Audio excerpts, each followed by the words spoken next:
bonjour à ceux à qui j'ai pas dit bonjour. Merci d'être présents.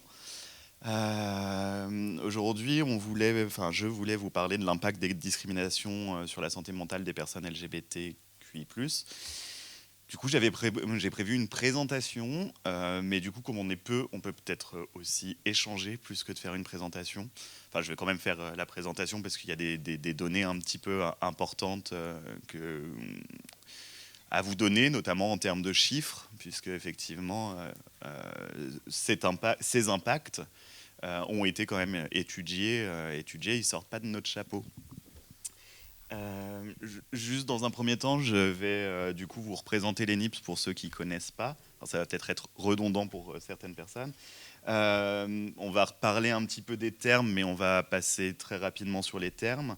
Et puis on va faire un petit focus sur les données du coup, que j'ai pu trouver dans l'enseignement, justement, sur les données des discriminations dans l'enseignement. Et puis après, parler vraiment plus des impacts, des causes et des problématiques. Et surtout, après, un point de vue des études qu'on a trouvées, comment mieux accompagner, nous, en tant que personnel éducatif ou soignant, les personnes concernées. Du coup, l'ENIPS, alors c'est l'équipe nationale d'intervention en prévention santé. On est né dans les années, en 90, et on était le syndicat national des entreprises gays.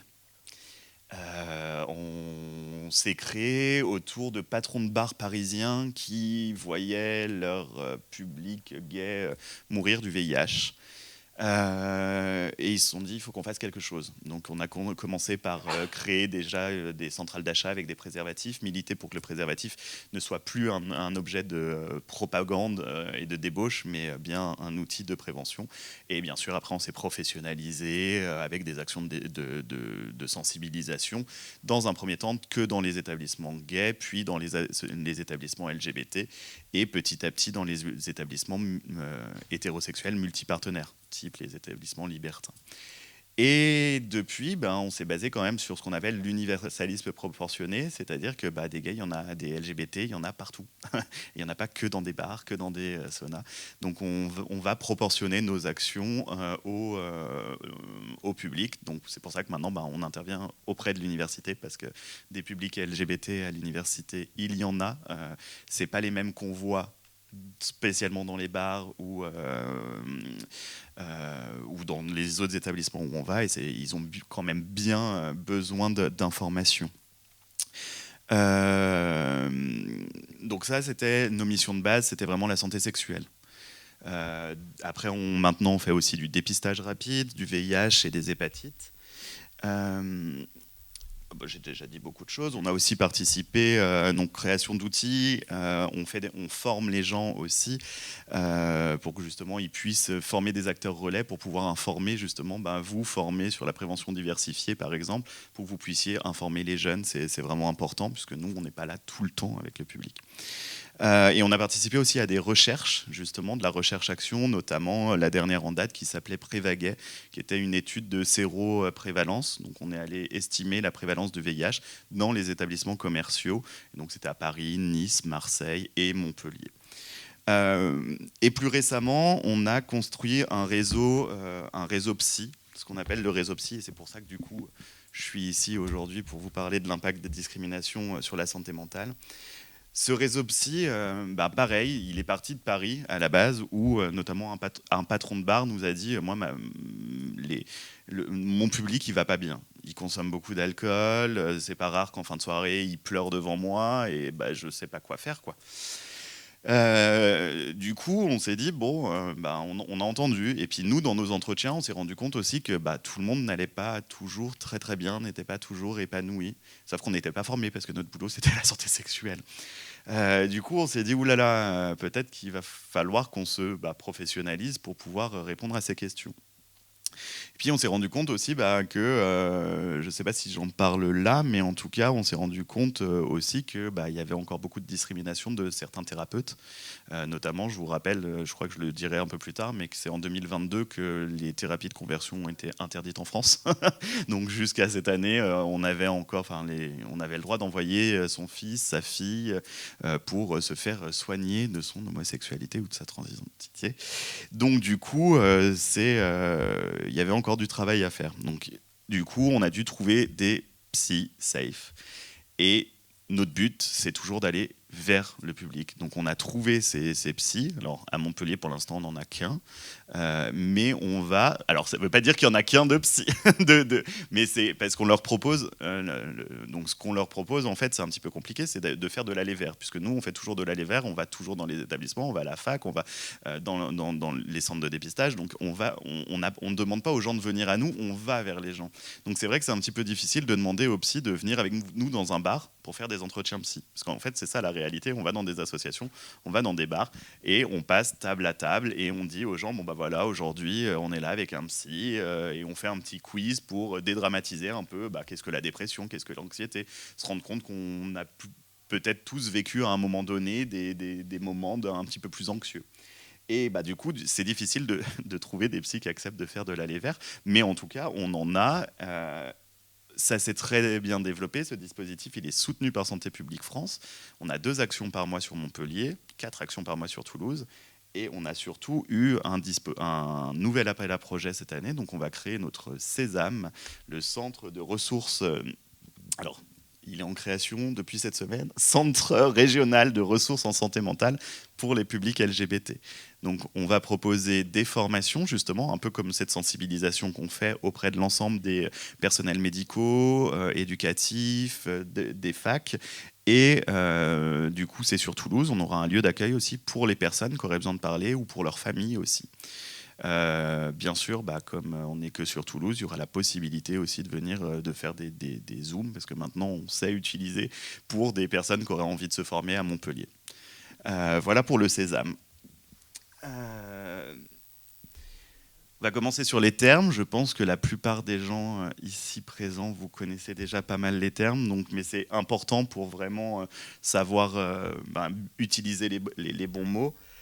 On a du coup tout ce qui va concerner les orientations sexuelles, donc différents termes, lesbiennes, homosexuelles, FSF, c'est des femmes qui ont des rapports sexuels avec des femmes, qu'elles se définissent comme cisgenres ou transgenres, des gays, des homosexuels ou des hommes qui ont des relations sexuelles avec des hommes, des bisexuels qui sont attirés par érotiquement, sexuellement, émotionnellement par des personnes des 2 sexes, asexuels, des personnes qui ne considèrent pas les relations sexuelles comme importantes et qui peuvent s'en passer sans ressentir de besoin, ou peu de besoin en tout cas.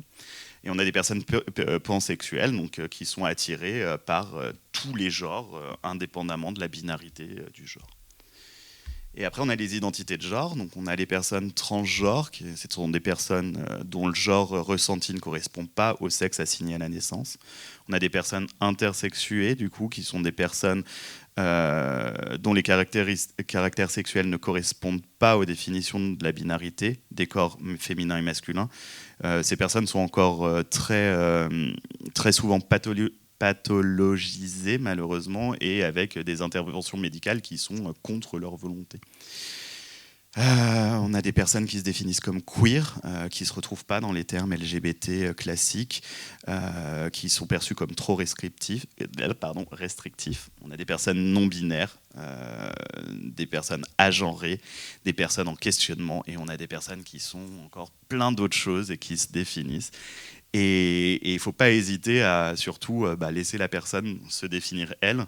Je prends l'exemple de la dernière fois sur le stand, la semaine dernière, où une personne est venue en me disant « j'ai des questions, je crois que je suis demisexuel ».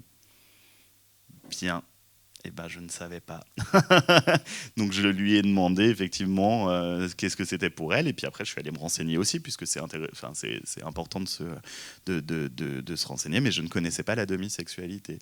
C'est des personnes qui, en tout cas de ce que j'ai compris, qui ont besoin de sentiments pour avoir une sexualité. La sexualité va passer vraiment en second, et du coup, c'est le terme qu'on utilise aujourd'hui. Voilà. Donc effectivement, laisser la personne se définir comme elle le souhaite. Est-ce que vous connaissez la licorne du genre? Non? Ben, je vous inviterai à aller faire votre licorne du genre. Du coup, c'est hyper intéressant. Vous tapez licorne du genre. Il y a différents sites qui la proposent. En gros, en fait, on se rend compte qu'il y a des continuums qui soient sur le... Ben, on va être mâle, femelle, intersexe. On va s'identifier, on va être de genre féminin, femme, homme ou non-binaire. Donc, mais à chaque fois, c'est un continuum. Donc, on n'est pas l'un ou l'autre. On peut se situer à différents endroits. On a aussi notre expression de genre, donc on utilise de moins en moins ce terme, mais alors moi quand j'étais jeune, quand j'étais à la fac, on disait androgyne. J'étais un garçon androgyne, parce que j'avais les cheveux longs, parce que machin. Et effectivement, on l'utilise un petit peu moins maintenant, mais c'est vraiment ça, quoi. Il y a les stéréotypes de genre masculin, féminin, et puis on a des choses entre les deux. Puis on a et puis on a l'orientation sexuelle aussi, et du coup qui va être de attirer à 100% par les femmes jusqu'à 100% pour les hommes. Et en fait, ben, vous allez voir qu'en faisant votre petite licorne, et ben, votre petite licorne, elle va être, vous aurez toute une licorne avec des couleurs différentes. Donc voilà, donc c'est intéressant de faire ce petit jeu-là. Maintenant, du coup, quelles sont les données qu'on a dans l'enseignement? Les données, elles n'ont pas beaucoup de poids scientifiquement, puisque malheureusement, enfin, ou heureusement en fait, en France, on questionne pas, c'est difficile de classifier les personnes en fonction de leur identité de genre ou orientation sexuelle. Donc du coup, c'est difficilement représentatif, mais on a quand même pas mal de choses. Notamment, c'est l'étude que j'ai trouvée le plus intéressant.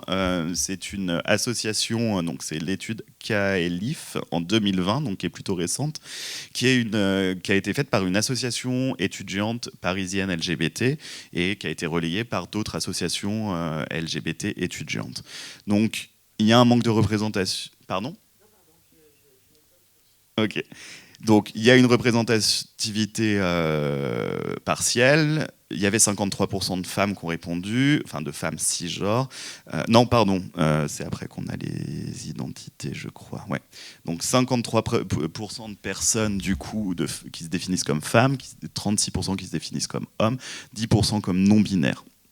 Sur les orientations sexuelles, on a 40% qui se définissent comme du coup une identité homosexuelle, que ce soit homme ou femme, 48% bi ou pansexuel, 12% une autre identité, et après on a 91% de personnes cisgenres, 9% de personnes transgenres, et dans tout l'échantillonnage, il y avait 10 personnes intersexes. Ce qu'on voit, heureusement, c'est quand même 58% qui se sentent en sécurité dans l'enseignement, donc c'est quand même intéressant. Par contre, il y a quand même 17% des personnes qui se sentent pas en sécurité, ou plutôt pas en sécurité, quand ils vont dans les grandes écoles, que ce soit fac ou grandes écoles. Et oui, et ce qui est important à dire aussi, c'est que ce sentiment d'insécurité, il est significativement plus élevé pour les personnes trans. Les établissements scolaires sont plus considérés comme LGBT-friendly dans la région francilienne qu'en province. Et la différence est significative aussi entre les deux. Le type d'LGBT-phobie subie, c'est pratiquement 60% des insultes, des discours, dans 27% discours LGBT-phobes. Est-ce que vous faites une différence du coup entre les insultes et les discours ? Qui c'est qui arriverait à faire la différence? Vas-y. Les discours, ça va plutôt être des propos qu'on ne présente pas comme des insultes, mais comme des faits, mais qui, dans les faits, sont excluants. Exemple tout con, j'ai un ami qui est en formation en ce moment, qui m'envoie un texto en disant qu'une de ses formatrices qui est psy expliquait que les homosexuels sont causés par des agressions sexuelles dans leur enfance. C'est un discours LGBT. Alors, il faudrait qu'elle se renseigne sur les nouvelles études, hein, parce que cette fraude, ça va. Hein, mais... Je vais pas laisser ma pause repas, lui envoyer des liens sur via la site. Ok. Mais oui, voilà, c'est ça. En fait, c'est des faits, effectivement. On a un discours qui est LGBT-phobe, mais qui est pas. On va pas dire espèce de connard de PD, t'es pas normal, quoi. On va effectivement dire, oui, oui, moi c'est un fait, les personnes trans ont un problème mental. En fait, c'est un mauvais constat. C'est ça. Ouais, n'importe quel discours. Ça peut être un constat, ça peut être autre qu'un constat, mais c'est pas on va pas utiliser des injures, quoi. On va pas dire sale PD, sale trans. C'est juste un discours qu'on pourrait entendre dans les médias par certains, par certains ou certaines candidates actuellement, hein, pour le coup. Mais qui, dans les faits, a quand même des. C'est ça, c'est pas juste un discours, c'est qu'on le présente comme un, mais ça a des Oui, conséquences négatives. c'est ça. Parce que par exemple, ça supporte les thérapies de conversion. Voilà, c'est ça.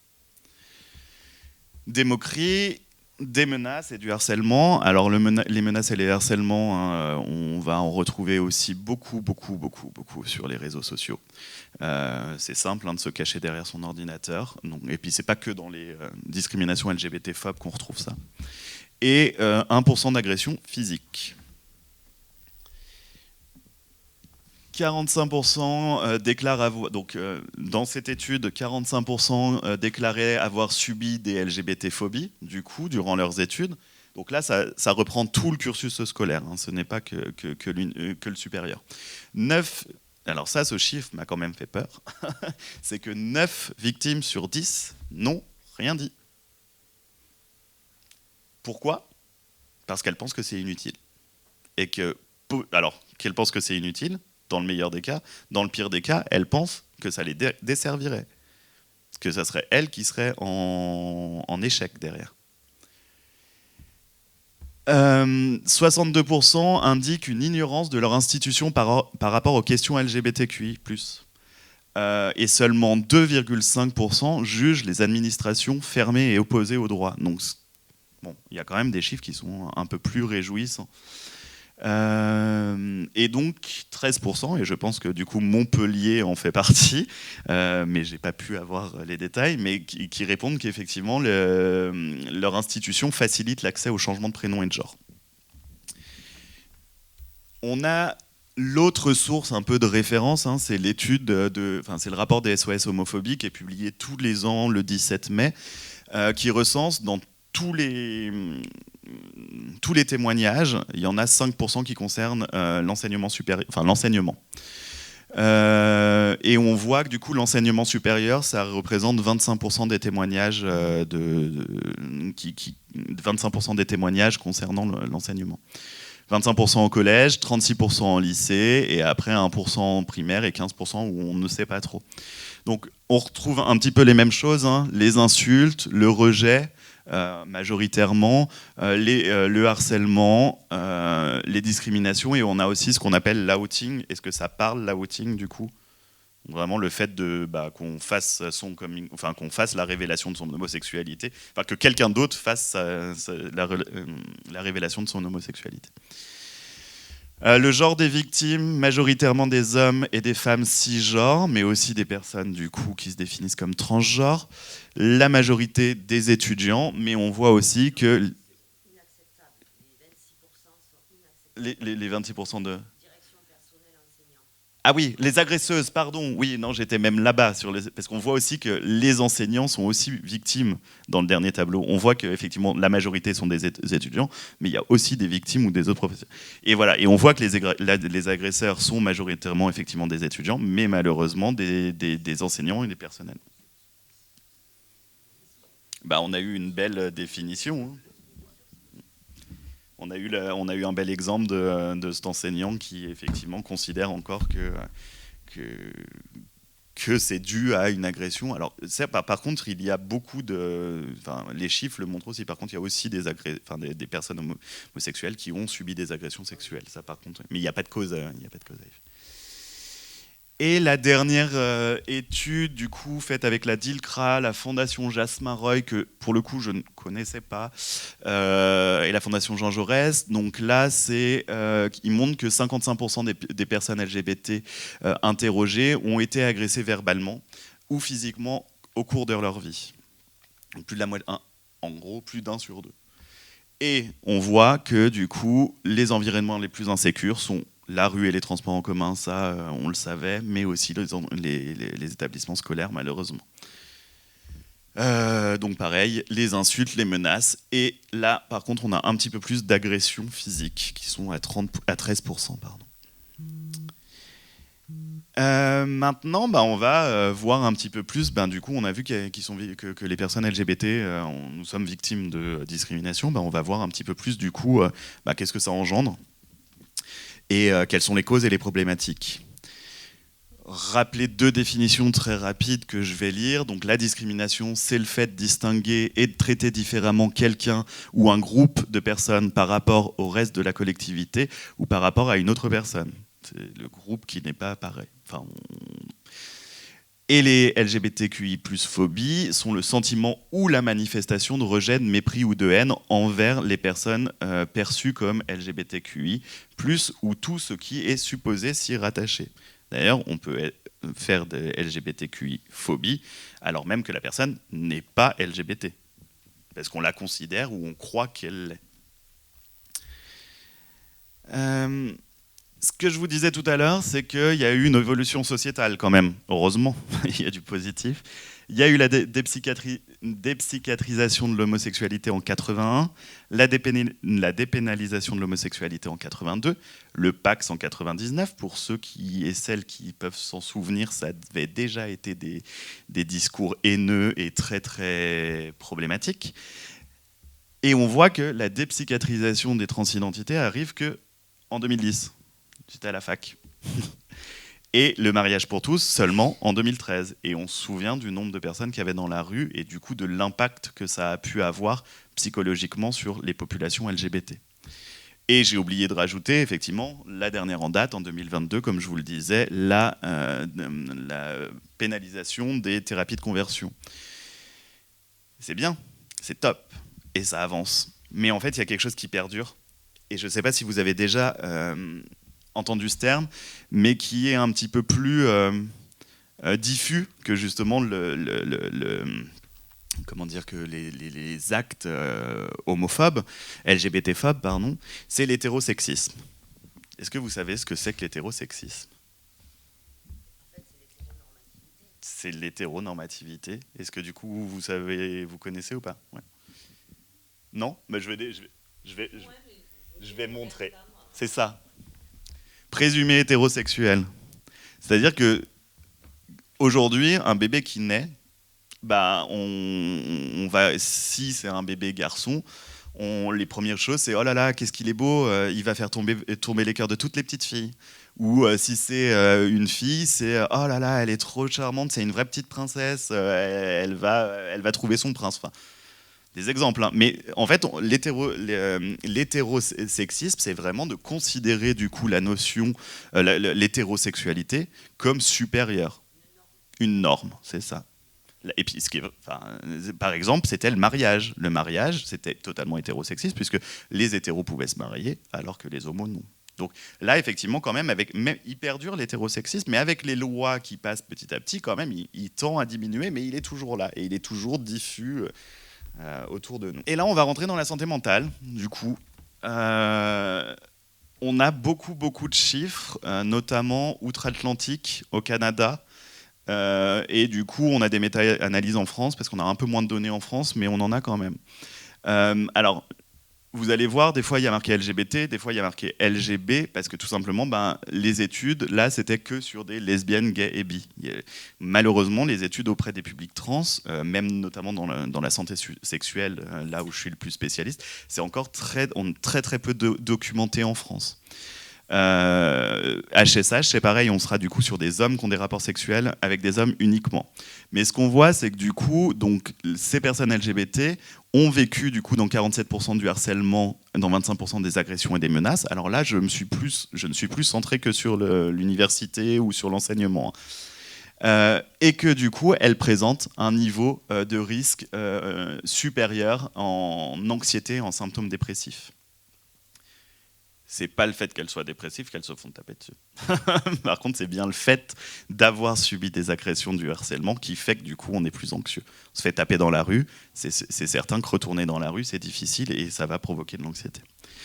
Pareil sur les actes de discrimination, là, cette fois, que pour les hommes qui ont des rapports sexuels avec les hommes, il y en a 28% qui disent avoir été discriminés. 82% qui disent avoir vécu des injures verbales, 17%, je pense que c'est une agression, je pense que l'injure, elle n'y est pas, excusez-moi, et 1% des agressions physiques. Il y a peut-être un petit bug là sur les deux derniers chiffres, mais en tout cas, 82% sur des injures verbales. Et du coup, pareil, dans ces études, on montre, donc ça c'est dans l'enquête rapport au sexe de 2019, on montre une surreprésentation des troubles de santé mentale, d'anxiété notamment, de dépression, mais aussi de tentatives de suicide et de passage à l'acte aussi. Donc là, c'est aussi du coup une étude. Donc il y avait quand même 25 000 répondants. C'est le baromètre santé de Santé publique France. 1,2% de personnes qui se définissent comme gays ou lesbiennes, 3,2% qui se définissent comme bisexuels. Encore une fois, nous n'avons pas de données sur les personnes trans. Et on voit dans tous les domaines que les femmes qui se définissent comme homo, bi, elles ont plus d'épisodes dépressifs dans l'année, plus de dépression actuellement, plus de pensées suicidaires et plus de tentatives de suicide que les personnes qui se définissent comme cisgenres hétéros. De même, on a les mêmes chiffres pour les hommes qui se définissent comme hommes qui ont des rapports sexuels avec des hommes. Et dans cette étude, les traitements statistiques ont montré que du coup, effectivement, la surreprésentation des symptômes dépressifs, du coup, s'expliquait par le fait d'avoir vécu des violences dans l'année. Enfin, pas dans l'année civile, dans les 12 derniers mois. Donc au final, pas tout à fait au final, mais plus de vulnérabilité psychique qu'en population générale, donc plus de vulnérabilité au stress, plus de vulnérabilité à l'anxiété. On voit qu'il y a des études qui montrent qu'il y a 61% des personnes LGBT qui sont sujettes à l'anxiété. On a un gros problème autour de l'estime de soi, la honte d'être soi. Les études montrent aussi la sursuicidabilité, comme je vous disais, avec 4 fois supérieure à la moyenne nationale. 50% des personnes ont une dépression au cours de leur vie. C'est énorme quand même. Alors on parle pas, il n'y a pas la notion de dépression sévère ou voilà, mais de dépression en tout cas avérée, diagnostiquée. 16% des victimes dépression dans les 12 derniers mois. Et un des chiffres qu'on a, c'est que chez les personnes trans, et ça fait très peur, le risque de TS est de 50% avant 25 ans. Donc typiquement dans les publics que vous avez vous à la fac. Une personne sur 2 trans risque de passer à l'acte. Et c'est vos âges, donc le repérage il est hyper important. Et de même, alors on a aussi des abus de consommation de substances psychoactives. 2 à 5 fois plus de consommation dans la population LGBT que dans la population hétéro. Donc consommation de substances, déscolarisation, perte d'emploi, enfin ça peut aller loin. Je ne sais pas si vous avez déjà entendu le chemsex. C'est une pratique du coup sexuelle avec consommation de produits qui arrive de plus en plus dans la communauté des hommes qui ont des rapports sexuels avec les hommes et du coup qui peut avoir, quand c'est pas que récréatif, des problèmes par la suite. On a vu beaucoup de choses, je vous ai donné beaucoup d'éléments déjà, mais il y a les facteurs sociaux, on l'a vu, il y a l'hétérosexisme, les phobies, mais la problématique aussi, c'est que toutes ces phobies, elles s'intériorisent.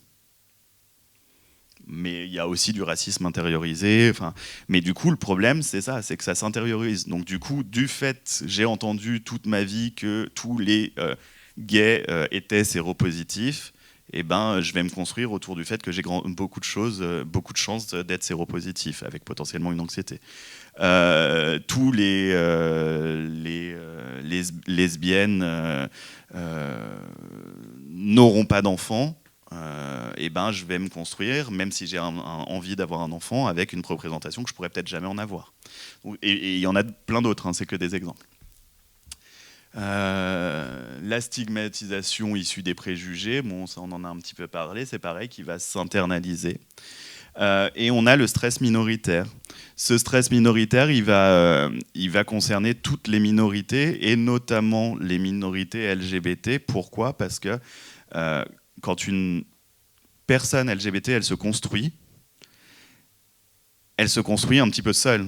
Dans le sens où quand on se construit avec des gens qui nous ressemblent, on peut parler de nos problématiques. Sauf qu'une personne LGBT, quand elle va comprendre qu'elle est soit trans, soit HSH, elle va devoir déjà l'accepter, faire un travail avant de pouvoir se révéler à sa famille, à ses enfants, à sa famille, à ses amis. Donc du coup, elle va garder ce stress en elle qu'elle va avoir du mal à extérioriser. Donc du coup, il va avoir ce stress, en fait, les personnes LGBT, beaucoup, ont ce stress latent et interne. Je dis souvent, par exemple, une personne racisée, elle va pouvoir en parler avec sa famille de la discrimination. Elle va pouvoir, alors peut-être pas avec toutes les familles, je ne veux pas faire de généralité, mais en tout cas, il y aura plus de facilité pour une personne racisée d'aller parler avec sa famille des propos racistes qu'elle subit à l'école que d'une personne LGBT, des discours LGBT-phobes qu'elle subit à l'école. Puis après, on a d'autres facteurs qui sont un petit peu plus individuels. Et justement, il y a le moment du coming out, de la révélation de l'identité, de l'orientation sexuelle ou de l'identité de genre. C'est le moment, donc on le sait, en psychologie, ça a été étudié, c'est dans l'année, les 2 ans autour du coming out, où il y a le plus de passages à l'acte suicidaire. Parce que l'acceptation, mais au moment de la révélation, est-ce que ma famille, du coup, l'accepte ? Et s'il y a du rejet, voilà. On a la discordance, du coup, entre l'identité de genre et l'identité psychique, qui est vraiment individuelle, qui va concerner que les personnes trans. Et après, on a pour les personnes trans, on va avoir toutes les entraves au parcours de transition qui vont problématique quand on va voir un médecin qui est pas friendly, les jugements, l'université qui veut pas changer son état civil, Bouygues Télécom qui veut pas changer Soch, pour en dire plusieurs, c'est ça que je suis filmé.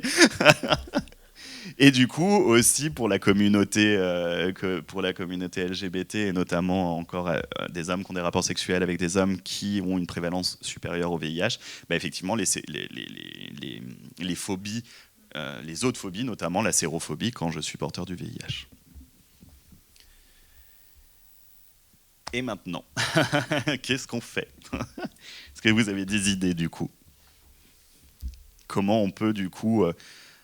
quand on est salarié à la fac, quand on est professionnel de santé, qu'est-ce qui serait important du coup de faire pour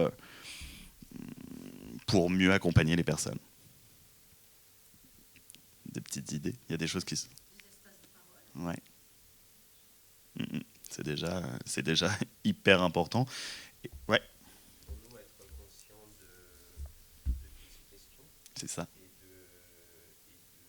l'accueil ouvert et inclusif dont on doit être garant.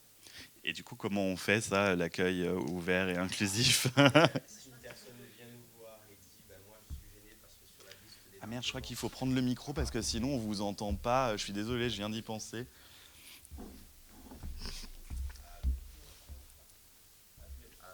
Allô ? Ah, oui. C'est bon. Donc je disais d'avoir dans notre attitude et d'accueil des personnes lorsqu'on est dans l'administration, d'avoir une attitude inclusive et donc de ne pas refuser a priori d'écouter déjà la personne, d'entendre ce qu'elle a à nous dire. Et par exemple, lorsque une personne est dans un parcours de changement d'identité, de voir quelles solutions existent, sans aller contre la législation, mais en tout cas de l'aider au maximum et de montrer qu'on est là pour la soutenir dans son parcours, comme on l'avait fait avec Christa lorsque ça s'était produit il y a quelques années en psychologie, en licence de psychologie où j'étais moi. Voilà. Très bien. Effectivement, je vais vous donner un exemple qui m'a toujours beaucoup parlé. J'ai assisté à une conférence il y a quelques années où il y avait une infirmière scolaire qui était présente. Et cette infirmière scolaire nous disait, alors moi j'ai plein de personnes en questionnement, et mes collègues, par contre, quand elles se regroupaient avec d'autres infirmières scolaires, d'autres établissements, elles me disaient, mais il n'y a personne qui est en questionnement, ils n'ont pas de LGBT, et du coup, ils se sont questionnés quand même, en se disant, mais qu'est-ce qu'on fait enfin, qu'est-ce qui fait ? Est-ce que je suis vraiment dans un établissement où il y a beaucoup de personnes LGBT ou pas ? Et en fait, ils ont analyse de pratique, peut-être. Ils ont fait une analyse de pratique et ils se sont rendus compte en fait que les questions posées n'étaient pas les mêmes. Et la personne qui avait beaucoup de personnes LGBT, quand elle la recevait en médecine préventive, c'était est-ce que tu as un petit copain ou une petite copine ? Comment te définirais-tu ? Donc là, c'était des questions très ouvertes. Et puis, celles qu'on avait beaucoup moins, ou qu'on avait voire pas, c'était une fille, on lui disait, est-ce que tu as un copain ? Est-ce que tu prends la pilule ? Est-ce que là ? Et vice-versa. Et du coup, effectivement, quand on ouvre la porte en tant qu'accompagnant, en tant que médecin, les personnes, elles vont se sentir à l'aise de venir nous parler. Donc ça, c'est de l'hétérosexisme aussi, de dire est-ce que tu as un copain à une fille, est-ce que tu as une copine à un garçon ? Mais on s'en rend pas compte parce qu'on a été élevé comme ça. On nous a posé ces questions-là. Et effectivement, quand on change les questions, qu'on les ouvre, on se rend compte que les gens ont plus tendance à libérer la parole. Oui, vas-y, Christophe. Moi, je pense que ce qu'il faudrait, c'est former. En fait, former toutes les personnes qui sont en position d'accueil, que ce soit sur les violences sexistes et sexuelles et sur toutes les questions LGBTQIA+, les personnels de santé, les psychologues de l'établissement, les représentants syndicaux, les chefs de service, les enseignants, etc. etc. C'est certain, je crois que... Et ça passera que par là, en fait. C'est ça. Et puis, au-delà de former, c'est aussi s'interroger sur soi, sur ses représentations. Alors, parce qu'on a, encore une fois, on a notre passé, notre éducation, on a nos représentations, travailler dessus. Alors oui, ça passe par la formation, mais ça passe aussi par l'acceptation de ces formations, le travail qu'on a sur soi. Dans le domaine de la santé sexuelle, toutes les représentations qu'il y a autour de la sexualité, effectivement, si la personne elle ne réfléchit pas à sa propre sexualité, elle ne va pas pouvoir accompagner bien la personne, puisqu'elle va toujours être dans le jugement si la personne en face d'elle n'a pas la même sexualité. C'est un petit peu pareil dans les questions de l'orientation sexuelle ou identité de genre. Du coup, on va parler des 5 principes, vous les avez pratiquement tous évoqués, puis après vous allez voir, on a un truc qui est un peu chiant, qui est hyper redondant, parce qu'en fait on va voir que c'est toujours la même chose en fonction des publics, parce qu'après on va passer le public HSH, hommes qui ont des rapports sexuels avec les hommes, femmes qui ont des rapports... Et en fait on va se rendre compte que c'est toujours la même chose, en fait, pour accepter les gens. Donc du coup c'est ne jamais présumer de l'hétérosexualité de la personne, on l'a dit, je vais le répéter 10 fois je crois, et voilà, avez-vous un partenaire plutôt que avez-vous un petit copain ou une petite copine. Bonjour plutôt que bonjour madame, bonjour jeune homme, bonjour jeune fille. On ne connaît pas, on ne sait pas la personne en face de nous, comment elle veut qu'elle soit genrée. Si elle est au tout début d'une transition, puis même, début ou pas, en fait, c'est à la personne de se définir en fait. Utiliser, alors là, c'est une formation de 4 jours qu'on fait, c'est ce qu'on appelle la relation d'aide, et du coup, c'est des postures et des attitudes de la relation d'aide. Donc, c'est l'empathie, c'est la bienveillance, effectivement, c'est la suspension du jugement. C'est-à-dire que oui, ok, je comprends pas, j'ai pas j'ai pas la même carte mentale que toi, mais par contre, elle est ok quand même, la tienne. Il y a un truc qui est assez intéressant, il y a 2 cartes, j'aurais dû vous la mettre, 2 cartes mentales. Il y a la carte de la France, donc qu'on connaît tous, et à côté, il y a la carte de la France vue par les salariés de la SNCF. Et là, en fait, c'est le temps qu'on met pour relier Paris à Marseille, qui est beaucoup plus court que justement pour aller à d'autres endroits. Et en fait, du coup, la carte n'est pas du tout la même, mais elle est ok aussi, la carte. Elle parle, elle représente quelque chose.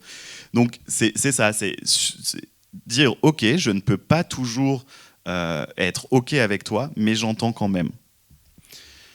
Et puis surtout, éviter d'être intrusif. Alors ça, d'habitude, parce que ce diapo, on le présente aussi à des médecins, donc il y a des choses qui vont être très proches, mais notamment une personne trans qui va arriver voir une infirmière ou un médecin et qui va se retrouver à devoir se mettre tout nu, alors qu'elle vient pour une angine.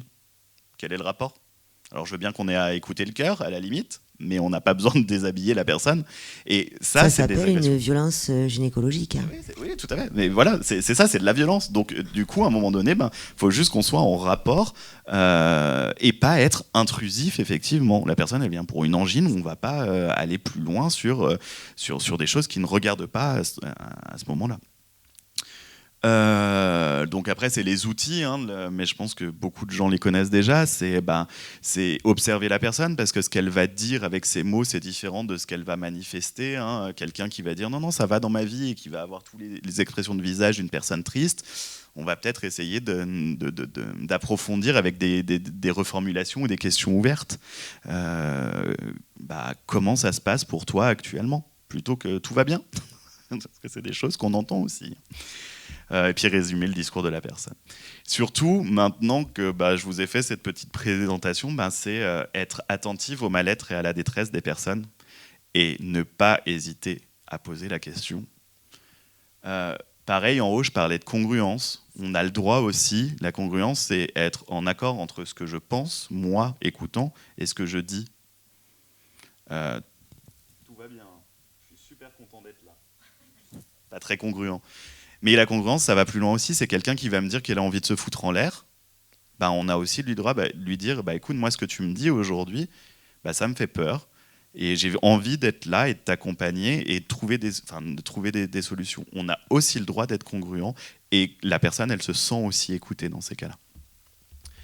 Et puis, savoir orienter. On le disait tout à l'heure avec Christa. On ne peut pas être spécialiste de tout, on peut se former, on peut s'informer, mais on ne peut pas être spécialiste de tout, donc connaître son réseau, connaître les associations, connaître les institutions, connaître à minima aussi les lois pour savoir quand est-ce que c'est de la violence, quand est-ce que ça n'en est pas, et qui peut orienter. Pourquoi ça ne veut pas passer ? Ah ouais.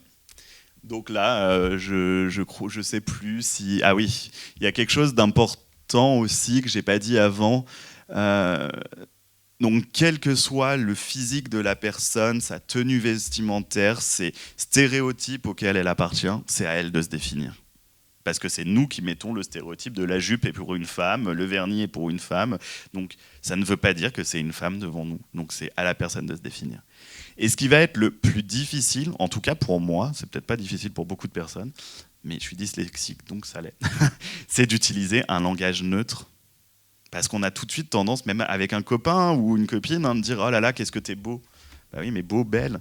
Donc est-ce qu'on arrive à trouver un langage qui est moins binaire, du coup, pour que les personnes, justement, puissent... Ah non, c'est très difficile. Tu es splendide. Mais non, mais pour moi c'est très compliqué. L'écriture inclusive dans les diapos, si vous avez vu le diapo, peut-être que des fois j'ai essayé de mettre de l'inclusif, mais je suis sûr que il y a 50% du temps où je l'ai oublié, parce que c'est effectivement ça demande une réflexion dont on n'a pas l'habitude. Et puis je crois que vous n'avez pas le droit de l'utiliser, si je me trompe pas. Si. Il n'y avait pas eu un truc de l'État qui dit qu'on n'a pas le droit d'utiliser dans les documents officiels? Oui, il n'y a pas d'obligation, mais à Paul Valéry, on l'utilise. Ok, d'accord. Et puis même au niveau de la direction, ils disent que c'est mieux quand même si on utilise l'écriture inclusive. Bon, top. Voilà, j'en apprends aussi, c'est génial. Je l'ai dit, explorer ses propres croyances, du coup, sur les LGBT, sur les personnes LGBT. Et prendre conscience, mais je vous l'ai dit, de l'incidence que mes propres représentations vont avoir sur la personne en fonction de ce que je dis. Et comment on peut faire un lieu accueillant, du coup? Non, j'ai enlevé parce que, selon vous, du coup, est-ce que vous l'avez vu, mais est-ce que vous avez tout lu ou pas? Moi, j'ai lu les toilettes non genrées, on a le problème à la fac. Ouais. En fait, c'est un peu schizophrénique comme position. C'est-à-dire que soit on fait des toilettes non genrées, et donc là, tout le monde se reconnaît, etc. Et personne ne se sent exclu dans la problématique des toilettes. Et je comprends qu'au quotidien, ça peut être compliqué pour les personnes trans ou non-binaires. Par contre, on a aussi le problème des filles cis ou qui se considèrent comme femmes, qui ont peur dans les toilettes si les toilettes sont mixtes, parce qu'il y a eu des incidents. Donc l'inclusivité a ses limites à un moment donné, et c'est le problème de l'intersectionnalité, c'est qu'à un moment donné, on ne peut pas satisfaire tout le monde. C'est ça. Alors, c'est sûr, c'est certain. Après, je pense que c'est aussi la période de mise en place qui est compliquée. J'ai eu la chance de partir en voyage en Californie. En Californie, c'est normal, il n'y a nulle part, il y a des toilettes genrées, même au fin fond de la Californie, quand tu t'arrêtes, c'est toujours des toilettes non genrées, avec le picto pour dire c'est pour tout le monde.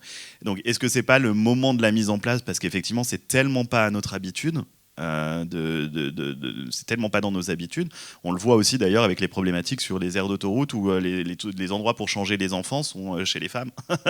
Et du coup, les hommes, quand ils sont pères célibataires, ou ils se retrouvent à être obligés d'aller chez les femmes pour faire le change de leur enfant. Mais oui, c'est une grande question. Mais peut-être qu'il peut-être avoir des choses à penser, par exemple des toilettes effectivement genrées, parce qu'on est au réfectoire, au machin, puis dans d'autres bâtiments, des toilettes non genrées. Mais ce qui montre qu'il y a déjà une inclusivité. Autre que ces toilettes, du coup, qu'est-ce qu'on pourrait mettre en place pour montrer qu'on est OK? Je pense que c'est important de faire une communication en amont. Attends, je crois qu'il... Ouais. Communication. Donc la communication en amont. Ouais, de faire de la communication en amont, parce qu'on a beau avoir les meilleurs process et les meilleurs accompagnements possibles pour nos étudiants qui sont dans ces cas-là, si on ne va pas les informer avant de tout ça et qu'il n'y a pas une communication qui est active avec de l'affichage, avec une présence visible en fait, savoir que les questions queer, les questions LGBT, elles ne sont pas juste... dans nos têtes et dans nos représentations, mais physiquement présentes et vivantes autour de nous. On permet à ces étudiants-là, s'ils ont un problème, s'ils ont une question, s'ils ont quoi que ce soit, de prendre l'initiative par eux-mêmes, de chercher de l'aide là où ils en ont besoin. Tout à fait, de savoir où aller. Et en complément, du coup, à ce que tu dis, c'est de bien visibiliser les moyens d'action. Donc, tu parlais des réseaux tout à l'heure. Donc, à l'université, on a le CHSCT qui intervient, qui agit, dont je fais partie. Et donc on est très vigilant à ce que toutes les situations puissent nous remonter. Et on les étudie très longuement en CHSCT. Et donc, et c'est vrai que de nombreuses personnes, comme tu l'expliquais tout à l'heure, ne font pas remonter les incidents ou les accidents ou les injures ou les violences qu'elles subissent. Et du coup, nous on n'est pas au courant, ou on est au courant de bouche à oreille.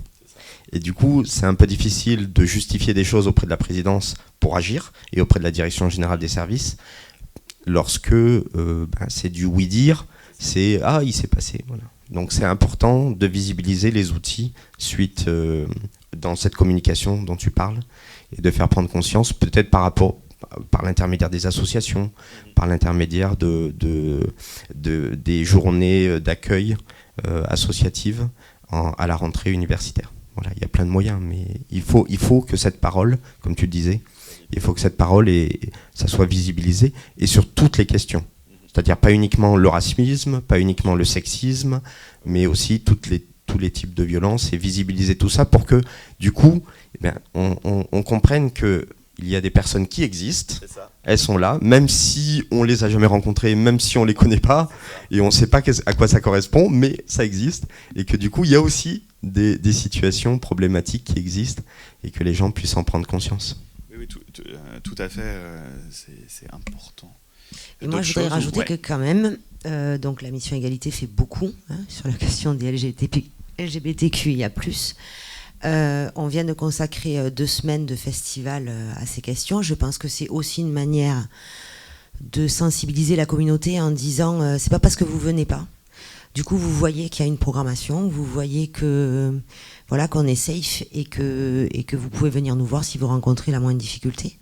Donc on a mis en place plein de choses, notamment des groupes de parole pour les personnes transidentitaires, des ateliers d'autodéfense spécifiques pour les personnes Trans, non-binaire et gender fluide. On fait des permanences juridiques, voilà, on crée des réseaux.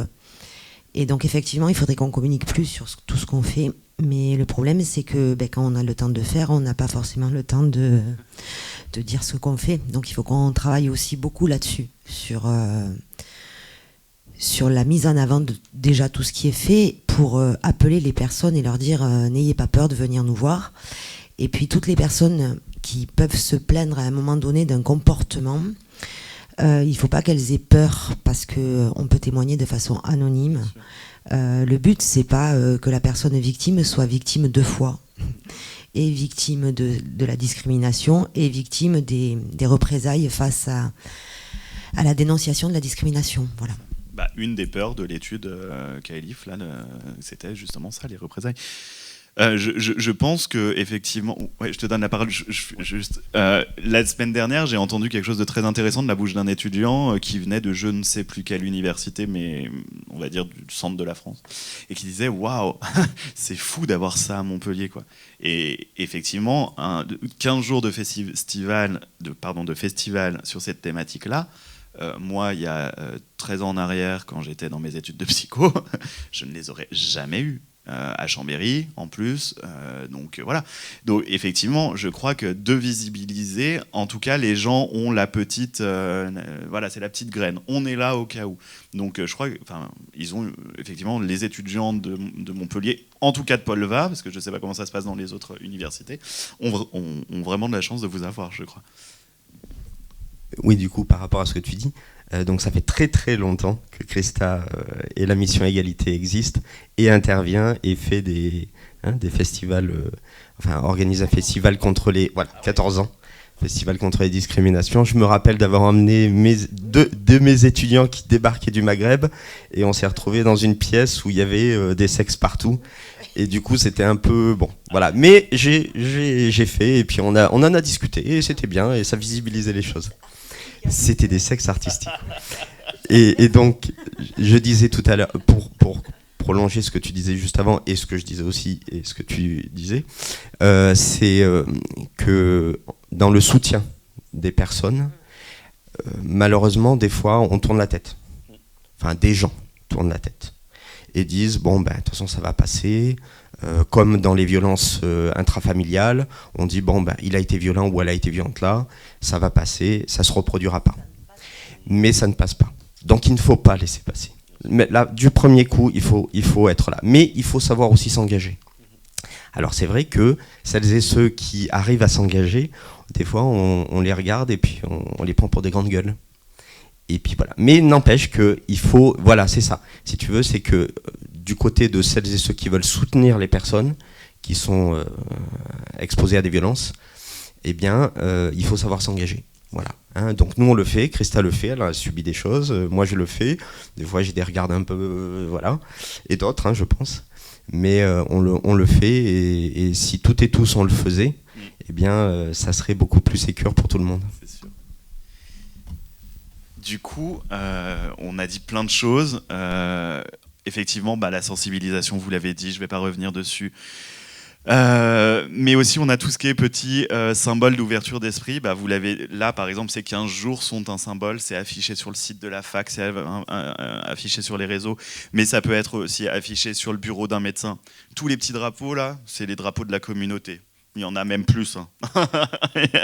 Voilà. Mais il y a un médecin de Toulouse qui disait que lui, quand en fait, il a un petit rainbow collé sur sa table de consulte, son bureau, et en fait, comme ça, les enfants, ils trouvent ça joli, et oh là là, il y a un rainbow, pardon, un arc-en-ciel.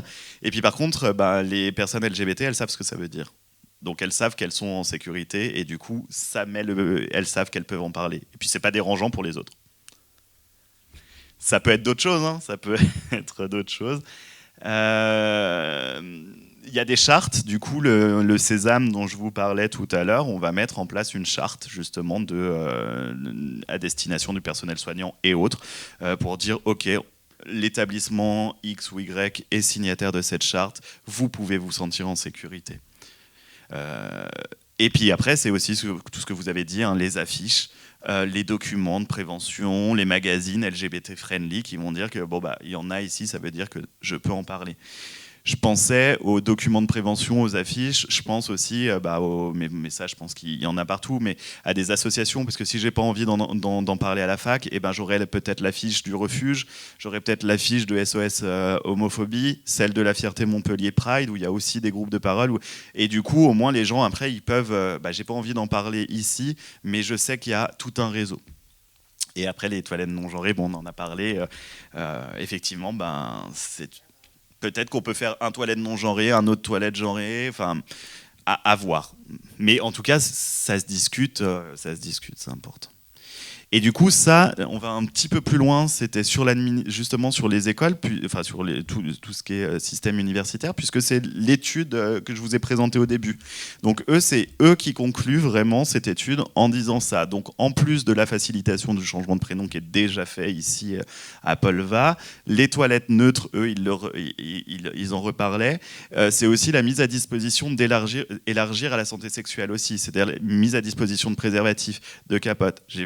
Vous avez ça, vous avez aussi, j'ai vu tout ce qui est tampons, serviettes, voilà, donc c'est top. Mais c'est surtout aussi les sanctions. Ok. Parce que du coup, c'est comme on disait au début, c'est s'il n'y a pas de sanctions, à quoi ça sert que je parle? Parce que ça ne changera rien. Et les sanctions, il faut qu'elles soient... Ah, je ne l'ai pas mis. En plus des sanctions, il faut que ces sanctions soient... ils le disent dans l'étude, il faut qu'elles soient visibilisées, ces sanctions.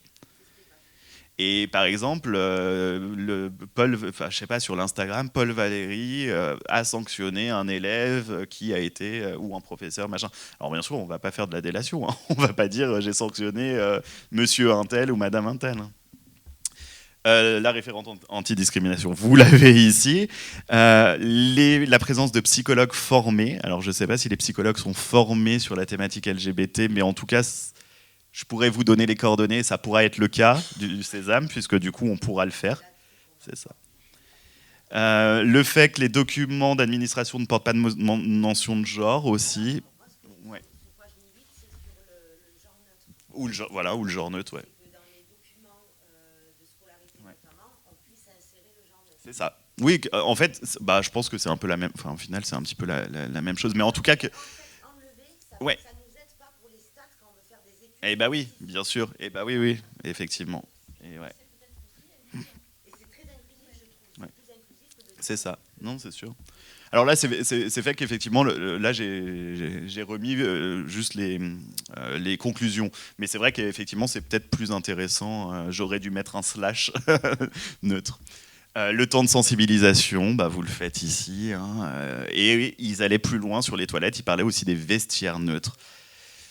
Mais peut-être que ça peut être d'ailleurs. Non, mais du coup, je pensais en parlant, je pensais aux toilettes binaires, hommes-femmes, et un toilette neutre. C'est-à-dire que tout le monde peut y aller. Il n'y en a pas assez. Et je pensais du coup de faire la même chose pour potentiellement les vestiaires, quoi. Bon, en tout cas, ça c'est des recommandations. Elles permettent en tout cas d'ouvrir le débat. Je crois qu'on ne va pas avoir le temps de repasser tout, mais de toute façon, on a tout dit. Vraiment, pas présumer du genre, pas présumer de la sexualité, éviter de genrer avec le bonjour monsieur, madame, je ne vais pas vous le refaire, mais aussi, maintenant, vous le saurez, être vigilant sur les questions de la santé mentale, se former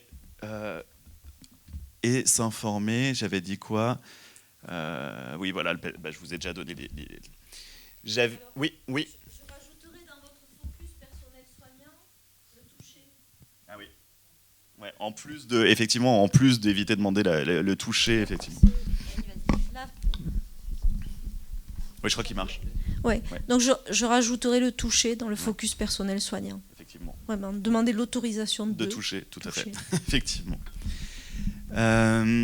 J'avais mis des petits témoignages qu'on trouve facilement sur Internet, mais sur les personnes trans, justement, qui disent que je dois constamment être appelé, enfin, je suis constamment appelé pour mon name à voix haute dans les salles d'attente, mais ça peut être quand... alors moi, à mon époque, je sais pas si c'est encore comme ça, mais les TD, ils faisaient l'appel, donc s'il n'y a pas le changement de prénom, ça peut être problématique. Et du coup, je dois justifier de mon genre à chaque prof. Oui. Alors sur le changement de prénom, en fait, si les personnes viennent me voir, on change le prénom sur tout. Ouais. C'est-à-dire que, en fait, ils viennent une fois me voir et ils n'ont pas besoin de faire la totale. C'est nous qui nous chargeons après de prévenir et les services informatiques, et la SCOL, et la composante, etc. Donc on change le nom, ils viennent une fois pour toutes et pour toute leur scolarité. Ouais. Donc par contre, la seule chose sur laquelle on ne peut pas changer le prénom, c'est le diplôme. Mais par contre, le jour où il y a un changement de prénom à l'état civil, on réédite le diplôme au nouveau prénom. Donc ça, c'est important. Ok, super.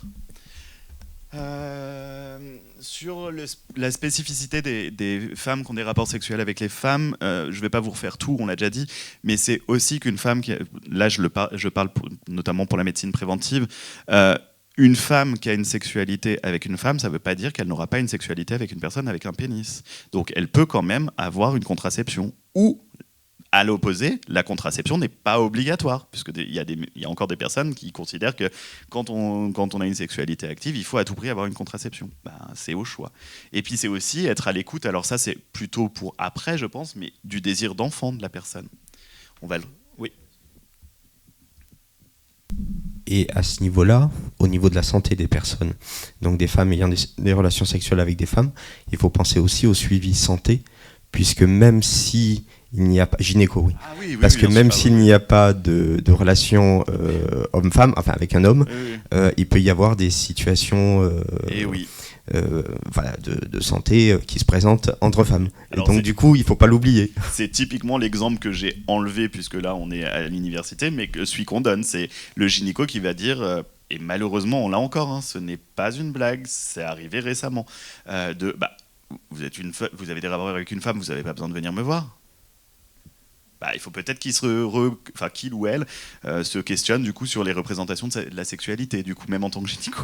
Donc oui, tout à fait. Ça c'est vrai que je le dis pas là parce que c'était un peu moins le public cible, mais ouais. Moi, vous pourrez les lire, on va pas les lire parce que je pense qu'on n'a pas trop le temps, mais il y a des témoignages qui sont un peu prenants sur le rapport de SOS homophobie, sur les agressions. De même pour, je vais juste faire le petit focus très rapidement pour les HSH, du coup les hommes qui ont des rapports sexuels avec les hommes, il y a la représentation notamment chez les soignants qui sont tous multipartenaires. Non, pas tous. Mais par contre il y a des spécificités. C'est-à-dire qu'il y a des spécificités en termes déjà de vaccination qui sont fortement recommandées dans ce public. Donc on va adapter en fait au public qu'on a en face de nous les vaccinations et les spécificités. Et pareil, être à l'écoute du désir d'enfant pour tous ces publics-là. Les personnes intersexes, du coup, surtout que ça soit elles qui choisissent quand elles sont en âge de choisir ce qu'elles veulent pour leur corps. Et je vous laisserai quand même, je vais quand même vous le lire parce que moi il m'a fortement marqué. C'est une personne intersexe qui parle de son retour quand elle rentre des rendez-vous médicaux. Donc quand je rentrais chez moi d'un rendez-vous médical en rapport avec ça, donc déjà elle n'arrive pas à prononcer son intersexualité. Généralement, la première chose que je faisais, c'était d'aller dans ma chambre pour me mutiler. À l'époque, c'est juste une espèce de flou total. En fait, je pense que j'étais juste en dépression, clairement, et que j'étais vraiment incapable de savoir ce qui se passait. Donc, encore une fois, je pense qu'on pourrait l'avoir sur d'autres publics. L'impact, questionner la santé mentale, c'est hyper important. Et voilà, je crois que je vous ai tout dit. Je vous rappelle qu'on a un dispositif, vous pouvez Christa a mon mail, si vous avez des personnes qui ont besoin de parler à un psychologue, des personnes LGBT, on a un dispositif où on peut les recevoir. Alors c'est pas un dispositif d'urgence. On n'est pas sur de l'urgence psy, donc effectivement dans ces cas-là c'est les urgences psy, c'est le 15. Mais on peut recevoir les personnes assez facilement avec un petit peu de délai d'attente quand même. Et ben voilà. Merci. Vous avez mes coordonnées du coup, si vous, notamment pour quand on aura le Sésame qui sera en place, si vous voulez des formations ou autres, je vous mettrai en relation. Merci beaucoup.